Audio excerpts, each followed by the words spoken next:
Arakan আর্মির হাতে অপহৃত জেলেদের এখনো মুক্তি মেলেনি। আরো জানাতে যোগ দিচ্ছেন সহকর্মী আজিম নিহাদ। আজিম,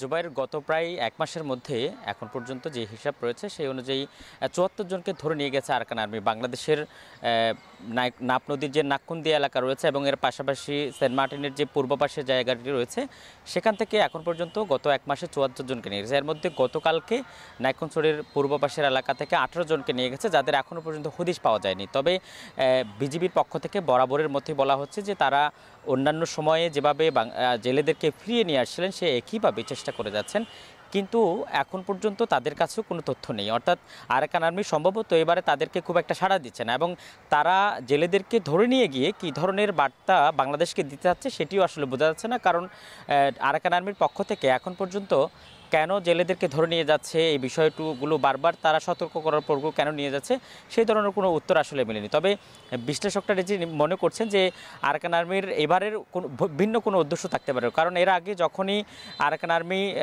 বারবার ধরে নিয়ে যেত তখন কিন্তু ১ থেকে ১০ দিন অথবা ৫ দিনের মাথায় তাদেরকে ফেরত দিত, কিন্তু এখন প্রায় ১ মাস হয়ে গেছে এবং এর আগেও বেশ কিছু জেলেকে নিয়ে গেছিলো, তাদেরকে এখন পর্যন্ত ফেরত দেয় নাই। গত জানুয়ারি থেকে শুরু করে এখন পর্যন্ত এই ৮ মাসের মাথায় এখন পর্যন্ত ৩১৮ জনকে নিয়ে গেছে, সেখান থেকে ২ জনকে ফেরত আনা সম্ভব হয়েছে। এখন পর্যন্ত ১১৮ জনের মতো জেলে আরাকান আর্মির হেফাজতে রয়েছে। তারা কী অবস্থায় রয়েছে, আদৌ বেঁচে আছে কিনা সেই ধরনের তথ্য কিন্তু বাংলাদেশের হাতে নেই। জুবাইর।